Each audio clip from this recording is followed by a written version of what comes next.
está as palavras dos meus lábios, né? Que os lábios dele, né, ele tem um desejo profundo, que fossem edificantes e que fossem aceitáveis a Deus. A segunda expressão nesse versículo que ele fala é o meditar do meu coração, né? As palavras dos meus lábios e o meditar do meu coração. Aquilo que ocupasse o pensamento dele e o coração dele. Que isso fosse alinhado com Deus e que fossem alinhados com Deus e com a vontade de Deus. E a terceira expressão que ele usa aqui é: as palavras dos meus lábios, o meditar do meu coração, sejam agradáveis na tua presença. E este era o desejo dele final, né? Que o salmista expressa que tanto os pensamentos dele quanto a vontade dele fossem aprovadas por Deus, tanto o pensamento como as palavras dele. E a última expressão que ele usa nesse versículo é que Senhor, rocha minha e redentor meu. E esse aqui ele fecha tudo, né? Que a nossa dependência está em Deus. Que somente pelo poder de Deus nas nossas vidas é que as nossas palavras podem ser agradáveis a Ele. E que os nossos pensamentos podem ser agradáveis a Ele. E o nosso coração. Então, só esse versículo é um versículo fantástico, né? É um versículo que fala muito ao nosso coração. E eu queria deixar aqui com vocês, porque realmente que essa seja a nossa oração. Essa tem sido a minha oração já há algum tempo, né? Eu lembro que, às vezes, ouvindo umas palavras, né, palestra do Mauro Meister, ele sempre ora e termina com esse versículo. E aquilo me chamou atenção. Aí eu falei, gente, esse versículo deve ter alguns segredos aqui que eu preciso descobrir. E eu comecei a estudar o Salmo 119, o Salmo 19. E eu fui tremendamente edificada. E esse finalzinho aqui, ele fala muito ao meu coração, né? Graças a Deus que nós temos um Deus que começou uma boa obra em cada uma de nós. E a Bíblia diz que Ele há de completá-la. Essa é a nossa esperança e é o nosso descanso. Porque nós vamos na base do esforço próprio. Eu tenho, eu vou, né? Mas quanto mais de Cristo, mais dele eu vou expressar. Então isso é maravilhoso demais para nós, né? Não depende de nós, mas é Ele em nós, alinhado com Ele, né? Então eu queria deixar só esse finalzinho de Salmo e que vocês leiam todo o Salmo. Tenho certeza que Deus vai falar muito ao seu coração. Estude ele que é melhor. Então vamos fazer uma oração, agradecendo a Deus por esse momento que Ele tem nos dado e que o Espírito Santo de Deus ache em nossos corações uma terra fértil e que possa produzir muitos frutos dignos de arrependimento. Amém? Ó Deus, nessa hora eu quero te louvar, te agradecer por sua bondade e por suas misericórdias para conosco. É tão bom, Senhor, saber que temos um Deus que cuida de nós, um Deus misericordioso, um Deus amoroso, que nos entende, que sabe quem somos e que nos revela aos pouquinhos quem nós somos também. Ó Deus, muito obrigado por sua bondade para com nossas vidas e também te agradeço por esse livro que tem falado tanto aos nossos corações. Ó Deus, que o Teu Espírito Santo possa estar trabalhando no nosso coração, ganhando nossos afetos, nossas emoções, nossos sentimentos, e que nós possamos cada dia mais, ó Deus, Senhor, expressar a Tua vida em nossas vidas. Eu te louvo e te agradeço por essas irmãs aqui presentes, te agradeço pela vida do Adriano, que vai estar compartilhando a Tua palavra. Ó Deus, fale ao nosso coração nessa noite, e dá-nos um coração quebrantado e contrito na Tua presença. E leva-nos, ó Pai, ao arrependimento, porque isso é obra do Teu Espírito em nós. Te peço isso no nome santo de Jesus. Amém. Eu queria chamar aqui o Adriano, que vai estar compartilhando conosco esse capítulo tão maravilhoso. Deus te abençoe, Adriano. Amém.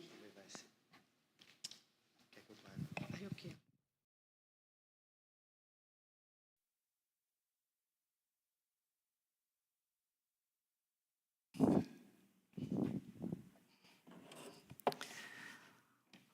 eu vou sair daqui com torcicolo para a esquerda. Boa noite, irmãs. É uma alegria muito grande poder estar aqui falando com vocês.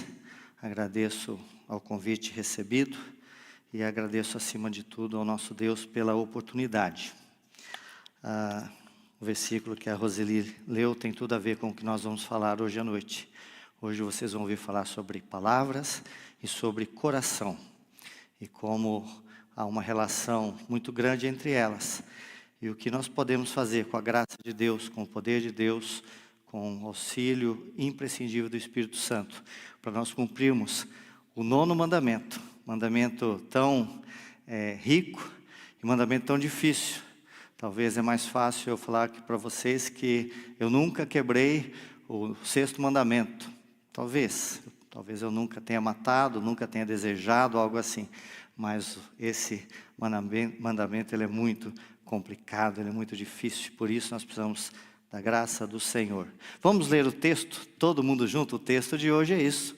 É o 9º mandamento, Êxodo 20:16, para quem está anotando, tá? E está bem fácil ali, tá? Ele é curtinho. Eu queria então que as irmãs todas lessem comigo, Êxodo 20:16. Vamos lá?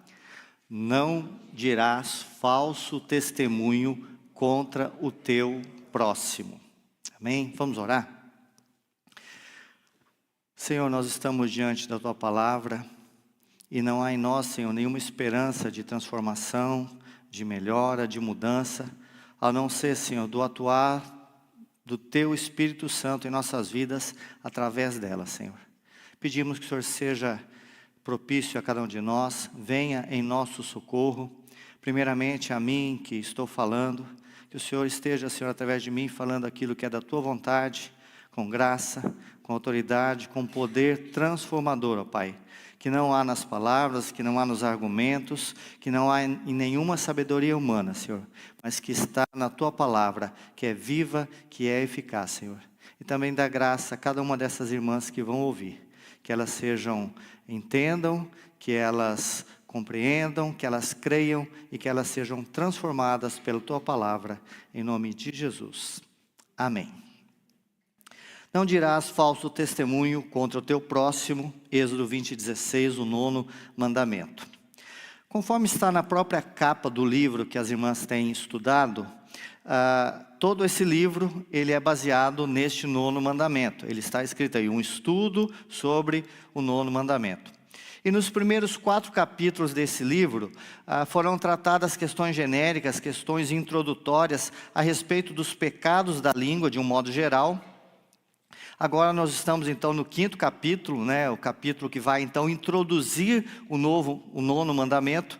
E depois os próximos capítulos, quem já teve a oportunidade ou curiosidade de ler, eles vão quebrar, debulhar, explicar, detalhar algumas coisas relacionadas ao 9º mandamento. Com isso, eu tentei, na nossa exposição hoje, não adiantar muita coisa daquilo que vocês vão ver, mas vocês vão ver que é impossível eu tratar da aula hoje sem adiantar algumas coisinhas, tá? Agora, nesta noite, eu quero, de um modo especial, fazer ou colocar uma base na mente e no coração das irmãs sobre como nós devemos analisar, interpretar e tentar aplicar não apenas o 9º mandamento, esse mandamento, mas qualquer mandamento das Escrituras, dos 10 mandamentos. Porque às vezes, e isso é muito comum, nós olhamos para aqueles mandamentos de uma maneira errada e queremos interpretá-los e principalmente obedecê-los de maneira errada. Então nós vamos gastar algum tempo colocando esta base, tá? Que serve para o 9º mandamento e para qualquer um dos outros. E nós vamos começar, para entendermos essa base, fazendo uma pergunta. E a pergunta é: espancar alguém é pecado? Quem acha que é, levanta a mão. Quem não levantou a mão, passa depois ali na sala do pastor Ricardo para conversar com a gente, tá? Espancar alguém é pecado, sim. Mas eu vou fazer uma segunda pergunta. Qual dos 10 mandamentos foi transgredido quando eu espanco alguém? E para ajudar as irmãs, eu vou colocar aqui os 10 mandamentos. Batam o olho lá, eles estão numerados. Alguma das irmãs tem liberdade de dizer, olha, eu acho que é o mandamento 1, 2, 5, 6, 10. Qual mandamento é quebrado quando eu espanco alguém? Se morrer, é o 6º, mas não morreu, eu só espanquei. E não é meu pai e minha mãe também, porque senão seria...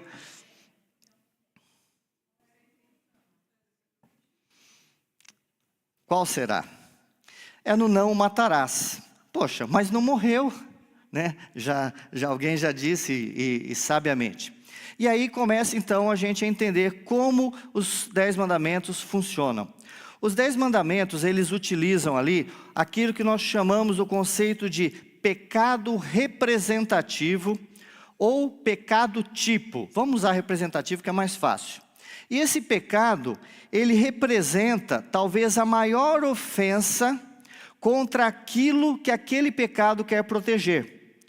Todo pecado, ele tem lá no fundo um valor, um bem, algo sagrado, algo precioso aos olhos de Deus, que aquele pecado visa proteger. Então, quando o mandamento, por exemplo, diz, não matarás, lá no fundo, lá na essência, lá na intenção de se dar esse mandamento, Deus queria proteger a vida. Então, tudo aquilo, então o não matar é o ápice, é a ação mais violenta, mais clara, mais inequívoca que eu estou indo contra a vida de alguém. Mas existem um monte de outros pecados que não chegam a matar, mas que estão dentro dessa linha de atentar contra a vida de alguém. E espancar alguém é um desses pecados. Isso, irmãs, é muito importante, pois quando você percebe e entende isso, que não é apenas um verbo, não matar, tá, peraí, mas eu só estou espancando. Então, quando vocês percebem que não é apenas uma ação, mas que cada mandamento representa uma vontade de Deus para o meu coração, tá? Para que através daquilo eu tenha então uma vida adequada aos princípios dele, nós passamos a ter um discernimento para olhar para cada situação que não está encaixada ali e dizer, isso é pecado, isso não é pecado. E é isso que eu quero fazer na mente e no coração das irmãs nessa noite. Que vocês possam perceber, quando formos falar então, especificamente, do não dirás falso testemunho. Entendam por que aquelas ações são consideradas pecado. Portanto, eu quero que vocês fixem bem isso na cabeça. E vou usar então mais uma figura para as irmãs, um iceberg. E um iceberg representa muito essa ideia. É comum nós imaginarmos que o iceberg é aquilo que a gente vê, né? Mas na verdade, cerca de 10% do iceberg é visto. E é assim em relação ao que nós estamos tratando. Enquanto 10% é visto, existe uma grande quantidade, um enorme espaço, uma enorme massa de gelo, que muitas vezes é mais perigosa do que essa aqui, porque essa aqui os navios veem, e isso aqui está oculto, tá? E aliás, o Titanic afundou com um rasgo na parte inferior do seu casco. E nós vamos tratar exatamente isso, que existem pecados que são completamente visíveis, mas existem pecados que estão bem lá ocultos, e muitos deles são da língua. Então nós vamos tratar do pecado representativo, aquele então que é o cabeça, né, daquela linha do mandamento, e vamos tratar dos pecados representados, aqueles que talvez ficam ocultos, aqueles que talvez a gente nem imagina que possa ser pecado. E Jesus vai nos ajudar a entender isso. Veja o que ele fala sobre, quando ele vai tratar do mandamento de não matarás. Veja o que ele fala lá em Mateus 5, 21 a 26. Nós não vamos ler, porque as irmãs conhecem. Ele vai falar assim, olha, ouviste o que foi dito? Não matarás, não assassinarás. Essa é a palavra no original lá. Mas ele continua descendo nas profundezas do mar. E ele vem falando assim, porque qualquer um que tiver ira no seu coração, ele já está, é réu de assassinato, desse pecado. E ele vai mais: qualquer um que insultar o seu irmão, e aqui ali ele fala a expressão ali é chamar o seu irmão de imbecil, num acesso de raiva, ele está em curso, né? Ele caiu nesse pecado. E aí ele vai lá no fundo, ele fala assim: qualquer um que tem um coração de falta de perdão, também está infligindo esse pecado. Por isso ele fala: olha, se você souber que teu irmão tem alguma coisa contra você, vai lá e reconcilia com ele. É dentro desse texto, quando ele está se tratando de não matarás. Vamos lá, Jesus, ensina mais a gente. Quando ele fala sobre não adulterarás, é óbvio, o primeiro ato é isso, é o ato sexual contra alguém ilicitamente. Mas Jesus vai lá descendo para o fundo do nosso coração. Ele fala: mas se você olhar impuramente para uma mulher, você já está cometendo adultério. E talvez o olhar seja tão discreto, talvez o olhar seja tão imperceptível, mas é um pecado tanto quanto o adultério.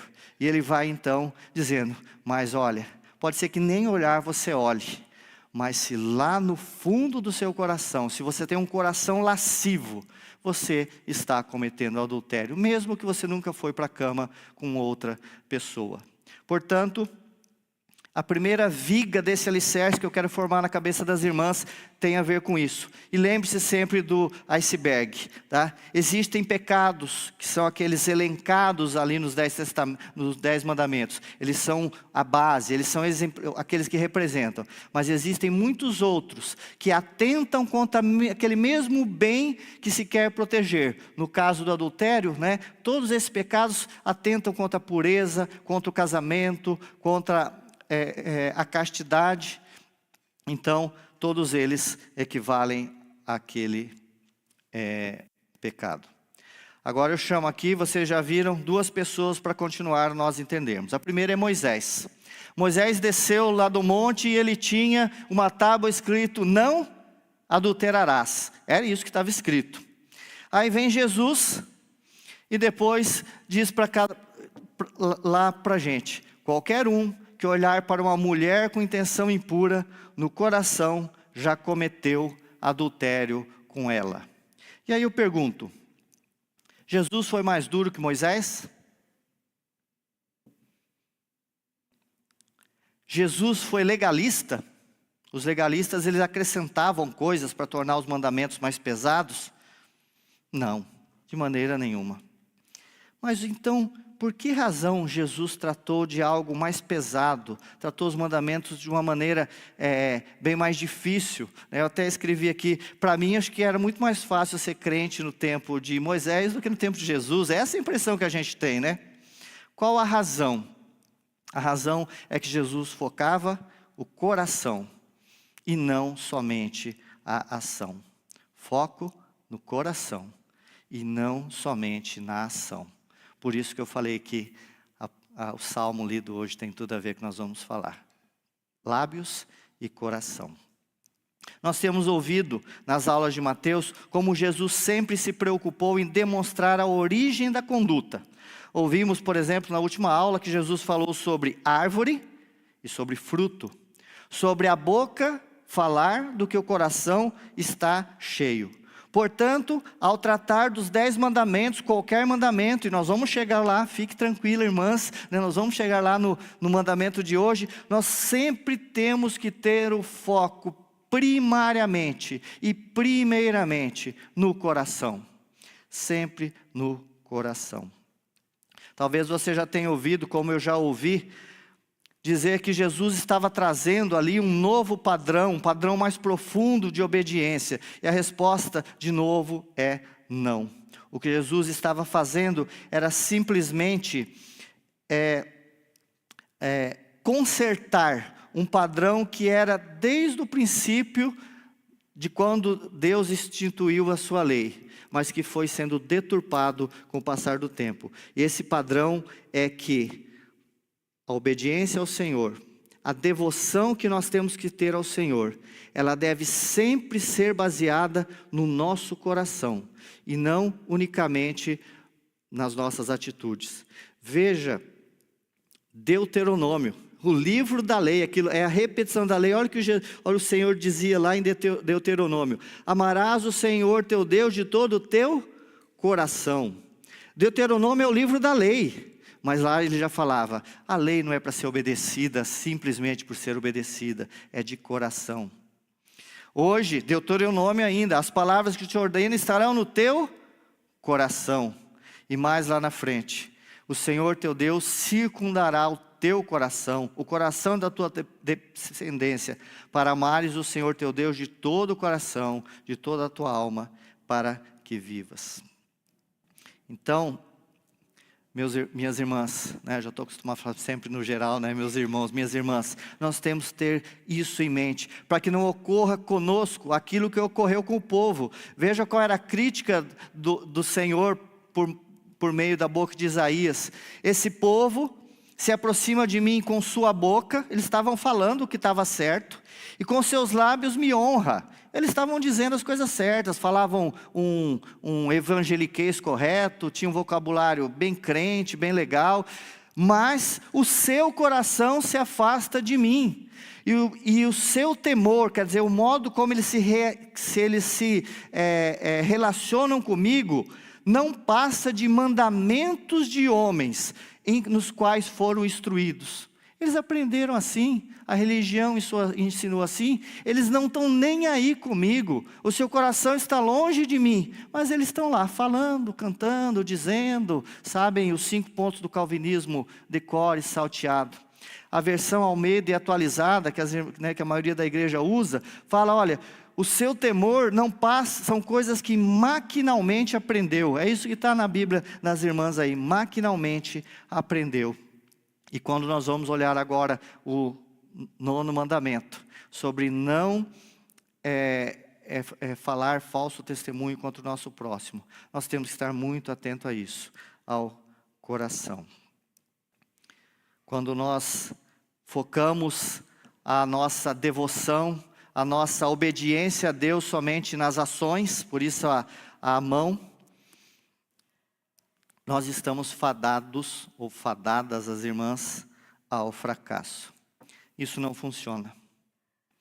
Pode trazer uma melhora no comportamento, pode ter uma vitória passageira, uma vitória em algumas áreas, mas somente quando nós tratamos o nosso coração, somente quando nós fazemos isso, é que efetivamente nós possamos a ter vitória naquilo que fazemos e naquilo que nós falamos.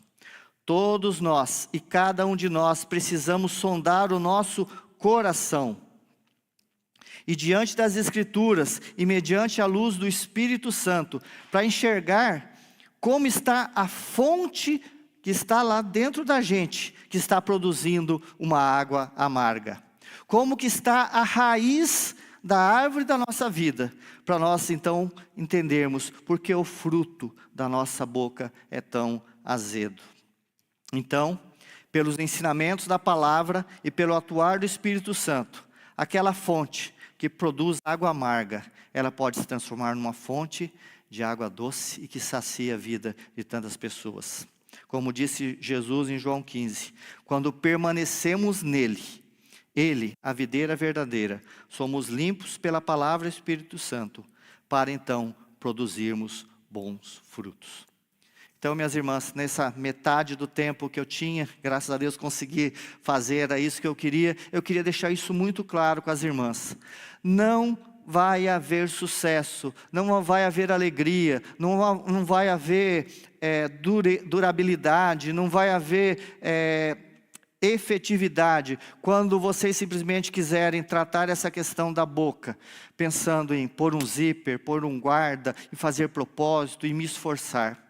Você só vai ter uma boca que é uma fonte de coisa boa, é uma fonte que produz uma árvore que produz um bom fruto, quando lá no coração você tiver verdade, que é o que nós vamos ver hoje, e você tiver amor pelo teu próximo. E por isso nós passamos agora então para o mandamento em si. E nós voltamos de novo ao nosso iceberg do pecado. O mandamento é: não dirás falso testemunho contra o teu próximo. Tá? E nós vemos, e agora já entramos então no estudo do mandamento precisamente, que o grande mandamento, o mandamento tipo, o mandamento que eu chamei de representativo, é o que nós chamamos numa linguagem jurídica de perjúrio. É no momento solene você dizer um falso testemunho contra alguém. Vocês já devem ter ouvido, né? Filme americano tem muito disso de perjúrio, né? Lá, inclusive, a testemunha, ela põe a mão sobre a Bíblia, né? Para dizer somente a verdade, né? E isso não acontece aqui no Brasil, isso é uma coisa, pelo menos a gente vê no cinema lá. E por isso que é perjúrio. É dizer algo, mentir, até debaixo de juramento. Então, Deus agora está tratando, né? Já lá no o não matarás, Ele estava protegendo a vida. No não adulterarás, ele estava protegendo a castidade, a santidade do casamento. E agora, no não dirás falso testemunho contra o teu próximo, ele vai proteger a verdade e a honra do próximo. Quando eu digo um falso testemunho contra o próximo, eu estou maculando, eu estou deixando de obedecer, eu estou pisando nessas dois valores sublimes que o Senhor estipulou. Primeiro é a verdade, eu estou dizendo algo falso. Segundo, eu estou com isso maculando, estou manchando a honra do meu próximo, tá? E esse é o segundo valor que esse mandamento defende. Então, baseado nisso, existem muitas coisas que não são necessariamente uma mentira, não são algo relacionado ao judiciário, mas que elas ou são contra a verdade, então portanto elas estão dentro deste mandamento, ou elas são contra a honra do meu próximo, e portanto elas também estão dentro deste mandamento. E é interessante que para o judeu o perjúrio era algo terrível. Veja o que Deuteronômio fala sobre o valor que eles davam à testemunha. Ele fala, uma só testemunha não se levantará contra ninguém, por causa de qualquer pecado. Mas pelo depoimento de 2 ou 3 se estabelecerá o fato. Então era tão sério para o judeu ser testemunha de algo, tá? Que com 2 ou 3 testemunhas, tá? Aquele fato que eles testemunhavam era tido como verdadeiro, né? E olha mais, preste atenção. Por depoimento de 2 ou 3 testemunhas, será morto o que houver que morrer.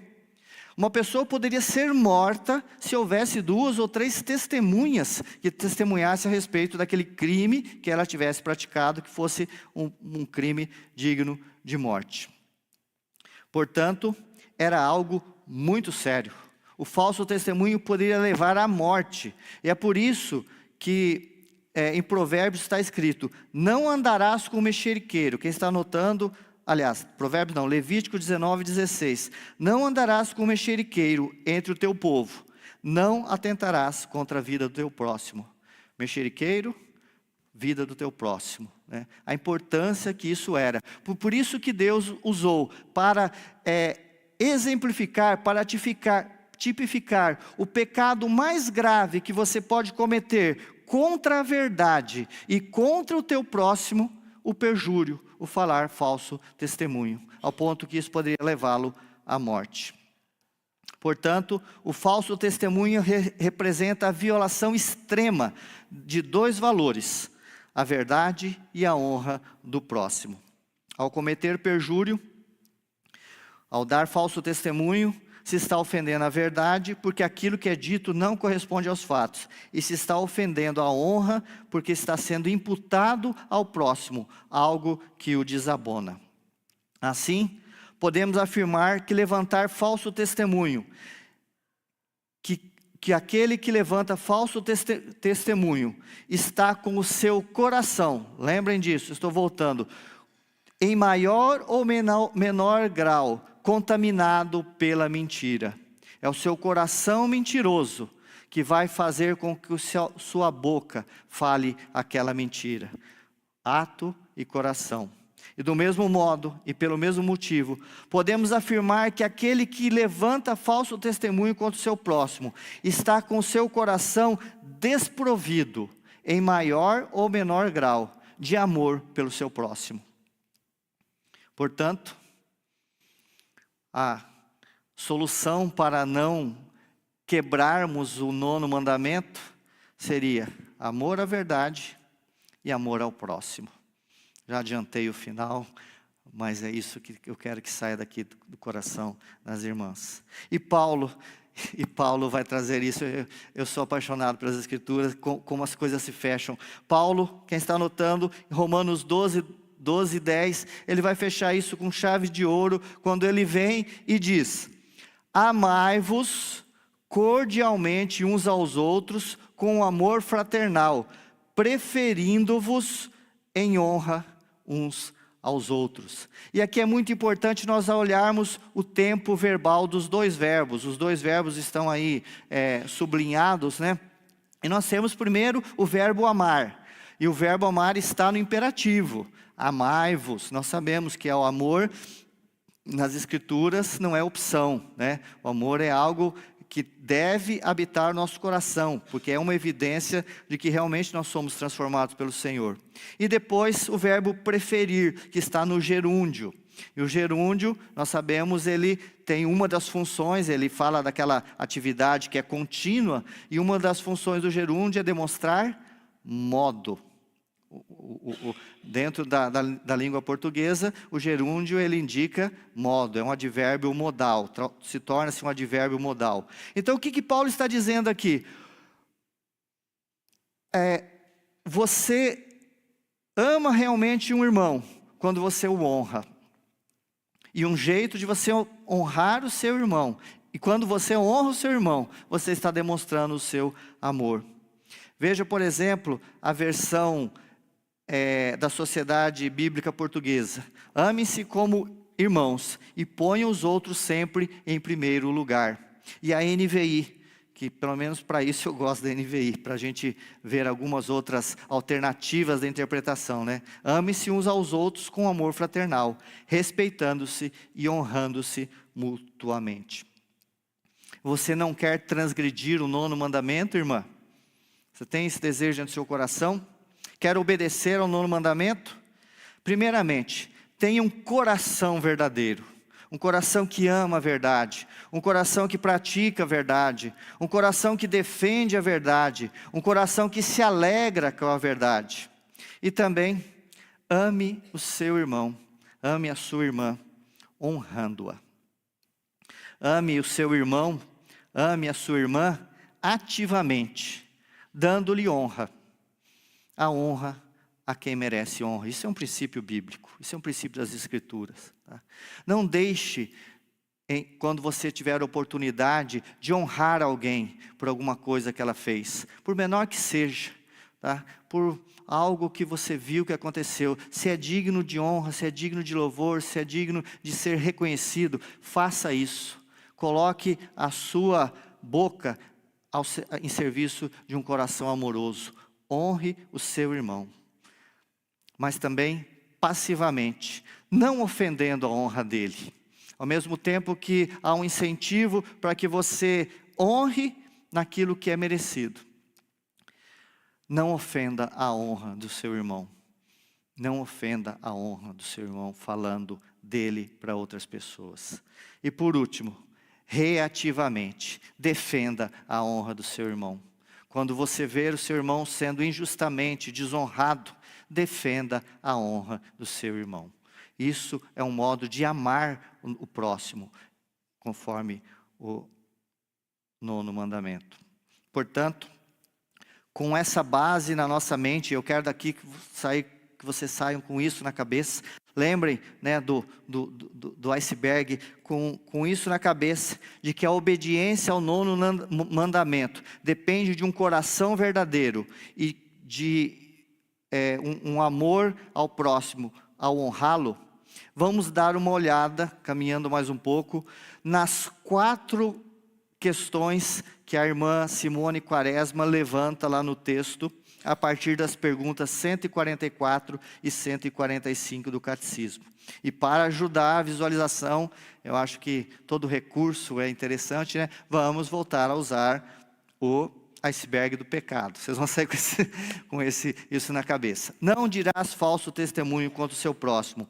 E o primeiro ponto que ela aborda ali, eu quero trabalhar algumas dessas coisas, é quando ela fala sobre preservar e promover a reputação do nosso próximo. Ela diz ali, eu gostei muito disso, que isso são os dois lados da mesma moeda. Que ao mesmo tempo que nós não devemos fazer nada que abale a reputação do nosso próximo, nós também devemos fazer coisas que promovam a reputação do nosso próximo. Por quê? Porque eu amo.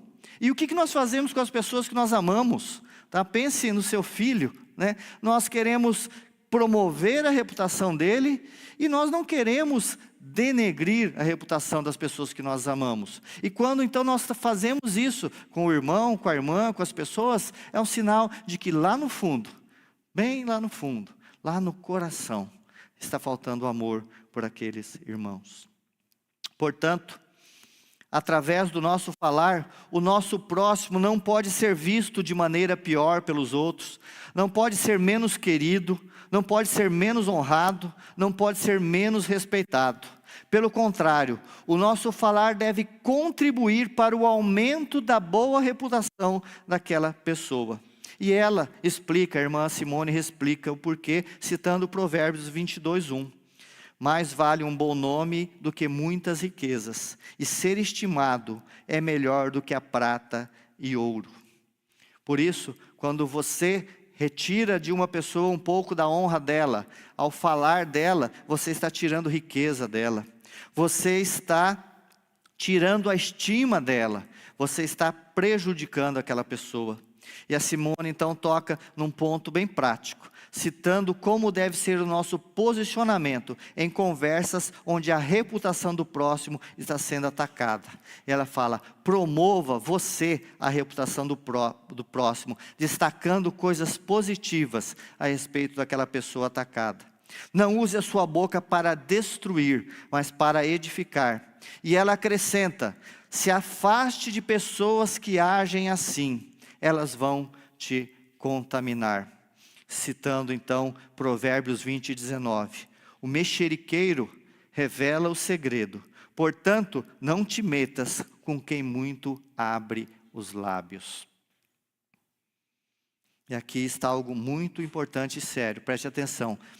Não importa se o que estão dizendo a respeito daquele irmão que está tendo a sua honra abalada. Não importa se é verdade. Se for mentira, já não pode ser dito por ser mentira. Mas mesmo que for verdade, se aquilo macula a reputação do próximo, fazendo-o ser visto com menos honra, não deve ser falado. E aqui é um daqueles pontos que eu não posso adiantar. Vai haver um capítulo, se não me engano é o penúltimo, específico a respeito disso. Quando a verdade não deve ser falada. Vocês vão chegar lá e vão ver. Portanto, como eu posso cumprir este 9º mandamento? Eu o cumpro quando eu amo o meu próximo. E por amor a ele, eu desejo que ele tenha e mantenha uma boa reputação. E por isso, eu não falo nada que comprometa a sua reputação, mesmo que for algo verdadeiro, mas pelo contrário, digo coisas que promovem a sua reputação. Eu sei que na cabeça de vocês deve estar pensando, aparecendo a pergunta, e os pecados? A gente vai chegar lá, tá bom? Quando eu sei de algum pecado, vamos chegar lá. Então esse é o primeiro ponto que a Simone Quaresma fala. Olha, um dos jeitos de você não cair, não quebrar o 9º mandamento, é preservar e promover a reputação do próximo. O segundo que eu vou falar aqui é o 4º que ela coloca lá. Eu mudei a ordem, tá? Mas esse aqui é bem mais fácil, bem mais simples da gente entender. Ela fala o seguinte, que defenda a inocência do nosso próximo. Como nós somos apressados em condenar o próximo. Na dúvida, o irmão sempre está errado. O copo para a gente sempre está meio vazio. Quando a gente olha para a vida do irmão, como aquele exemplo que falam, né, daquele pano branco que tem uma mancha preta, a gente olha a mancha preta. E além disso, muitas vezes, Nós nos omitimos quando algo que nós sabemos que é mentira, que não é verdade, está sendo dito ao irmão, ou até mesmo como algo que é verdade, mas está sendo exagerado. E nós cumprimos o 9º mandamento, quando nós defendemos a inocência do nosso irmão. Por quê? Porque eu o amo. Porque eu faço isso? Porque eu amo aquele irmão. E nós defendemos aqueles que nós amamos. A Simone citou um autor, Johannes Gerardus Voss, e foi muito claro, e eu só encerro esse ponto lendo o que ela citou dele. O 9º mandamento proíbe toda conduta que de alguma maneira, seja por palavra, seja por ação, ou pelo silêncio pecaminoso, interfira na manutenção da verdade e na preservação do bom nome adquirido justamente. Quer guardar o 9º mandamento, irmã? Defenda a inocência do próximo quando ele está sendo injustamente acusado. Faz parte. E por último, eu juntei aqui o 2º e o 3º ponto da Simone, porque eles são muito semelhantes. Lá ela fala de entristecer pela fraqueza do próximo e encobrir as fraquezas do próximo. Ela trata isso em 2 pontos. Eu juntei os 2 pontos em um só. Um modo de você cumprir o 9º mandamento: entristeça-se pelas fraquezas do próximo e encubra as fraquezas do próximo.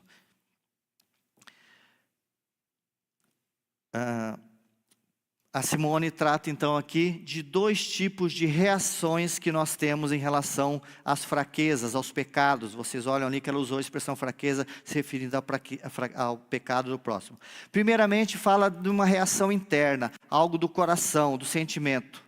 Nós nos entristecemos com a queda de um irmão ou nós nos alegramos com isso? Depois ela fala a respeito da boca. Nós encobrimos a queda do irmão, o pecado do irmão, ou nós espalhamos aquele fato? Sobre a reação do coração, então, ela diz que deve ser de tristeza. O amor que temos pelo irmão deve levar-nos a nos entristecermos quando nós vemos um irmão em pecado, quando nós vemos um irmão cair. E às vezes essa tristeza tem que ser até junto com ele, tá? Devemos chorar com os que choram. E se o choro do nosso irmão é pelo pecado dele, nós devemos chorar com ele e não nos alegrar com ele. Ah, Adriano, talvez você esteja pensando no seu coração: ninguém se alegra com o pecado do outro irmão, com a queda do outro irmão. Aqui é todo mundo crente, né? Será?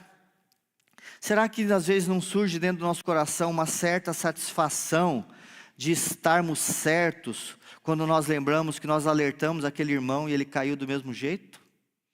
Aí aquela satisfação por estar certo vai massageando o nosso ego e trazendo uma alegriazinha que é incompatível com o amor?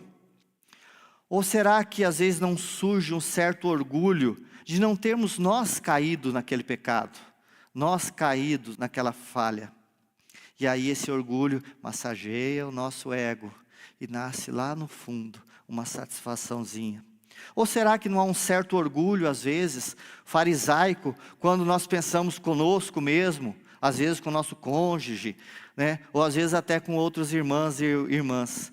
Graças a Deus que eu não sou como aquele irmão pecador. E isso massageia o nosso ego e às vezes traz alegria ao nosso coração. Portanto, cuidado. Analise o seu coração. Quando você sabe do pecado, da queda de um irmão, de uma irmã, qual é o sentimento que vem no seu coração? Não pode ser nem indiferença. Tem que ser tristeza, se você o ama. Porque nós nos entristecemos quando as pessoas que nós amamos caem. E que mais? E sobre a sua boca? Qual é a reação da sua boca? Nós não devemos espalhar os pecados dos irmãos. E aqui é uma questão muito importante. Ainda que seja um ato da boca, nós também temos que olhar lá no fundo do nosso coração. Porque às vezes nós usamos a desculpa que nós queremos ajudar, mas lá no fundo, você está contando porque você só quer mesmo é contar. Você está contando porque você só quer mesmo que as pessoas saibam quem é aquela pessoa lá. Saibam a verdade sobre aquela irmã. que lá aparece na igreja, mas ó, vocês precisam conhecer quem é ela. Tá? Isso não é amor, isso não é querer ajudar. Provérbios 11:13 diz que o mexeriqueiro descobre o segredo, mas o fiel de espírito o encobre. Então, quando você sabe de um pecado de uma pessoa e você divulga, sem ser, nós vamos chegar lá do jeito certo, você está sendo infiel com aquela pessoa. Está sendo mexeriqueira, é isso que a Bíblia, não sou eu não, está dizendo. Tá? Por quê? Porque você está revelando algo que não traz nenhum bem em ser revelado. Não traz nenhuma glória ao nome de Deus, não é bênção, não edifica, não traz absolutamente nenhuma vantagem contar para os outros os pecados dos outros. Aliás, a Bíblia fala que nós temos que confessar uns aos outros os pecados, mas o nosso pecado, mas o nosso a gente não quer confessar não, né? A gente quer contar os dos outros. Tá? E quando você faz isso, você ofende a honra daquele irmão e você transgride o 9º mandamento. Ah, Adriano, então eu tenho que fazer vista grossa aos pecados dos outros, não está nem aí se estão pecando, a igreja não é santa, é a santificação, será que é isso? Ah, mas eu quero ajudar aquele irmão, aquela irmã. Não, de maneira nenhuma nós devemos ser coniventes com o pecado dos outros. Aliás, as Escrituras nos deixam muito claro, tá? Que nós devemos nos exortar mutuamente, estou lendo Hebreus 3:13, a fim de que ninguém seja endurecido pelo engano do pecado. Então eu e você temos uma função no corpo de Cristo, que é nos exortarmos mutuamente, para que ninguém caia num pecado e continue e fique ao ponto que ele endureça aquela pessoa e leve aquela pessoa ao naufrágio da sua fé. Mas meus irmãos, minhas irmãs, né, deixa eu falar, minhas irmãs, existe uma maneira correta, segundo a Bíblia, de fazer isso. Existe uma maneira determinada pelo próprio Senhor Jesus, Mateus 18, de 15 a 17, para quem está anotando. Epa, bati numa coisa aqui que não devia ter batido. E este procedimento bíblico não envolve sair contando o pecado de uns para os outros. Não envolve. E qual é este procedimento, irmãs? Quando então você souber de um pecado de um irmão, ou esse pecado for contra você, as Escrituras dizem, fale. Tem que falar. Tem que falar, vamos falar uns para os outros, né? Não, peraí, fale assim. Primeiro, fale consigo mesmo. Qual é a intenção do seu coração ao levar aquilo para frente? É expor o irmão? É se vingar do irmão? É mostrar para os outros quem é aquele irmão? Ou realmente é uma intenção amorosa de restaurar aquele irmão? Então primeiro fale com você mesmo. Por que eu quero levar isso para frente? Se a resposta for porque eu amo aquela pessoa e eu quero ver ela restaurada, então fale com o irmão. É isso que Jesus falou. Procure o irmão. Converse com o irmão. Com aquele irmão que está em erro, não é com o outro irmão não, com aquele irmão. Olha, irmão, estou orando por você, eu estou preocupado, eu estou sabendo disso, aconteceu isso. Fale com o irmão. Esse é o procedimento bíblico, não é coisa que a comunidade inventou, não é coisa que o Adriano inventou. Mateus 18, de 15 a 17. Tá? E se aquele irmão não te ouvir, não se arrepender, não mudar os seus caminhos, fale com 1 ou 2 irmãos. Você vai contar para aqueles irmãos. E vocês 3 ou vocês 2 vão voltar a procurar aquele irmão e tocar de novo no assunto com ele. Irmão, esse não é o caminho. E por que tem levar mais 1 ou 2? Primeiro porque talvez vendo mais pessoas toque o coração daquele irmão. Talvez ele se sinta mais amado, mais importante e ele volte. Mas principalmente porque, como nós lemos lá no começo em Levítico, pelo testemunho de 2 ou 3, a verdade será estabelecida. Então, se aquele irmão, depois que vocês procuraram, em 2 ou 3 pessoas, não se arrependeu dos seus caminhos, fale com o presbitério. Aqueles 3 irmãos vão procurar o presbitério, então ali é um fato testemunhado por aquelas pessoas, olha, isso aconteceu, e aquele irmão não se arrepende. E é assim que nós devemos tratar as falhas dos nossos irmãos. Mas infelizmente o que nós vemos é que geralmente começa, nunca tem o número 2, ou nunca, quase nunca, né? Ninguém quer efetivamente se envolver, você quer falar, mas você não quer se envolver. Então geralmente não tem essa conversa com o irmão, e já vai direto para o 3, né? Já vamos conversar com os outros, mas não é 1 ou 2 para ir conversar com aquele irmão. Eu quero contar, tá? É 1, 2, 3, 10, 15, quem eu puder falar. Não faça isso, minha irmã.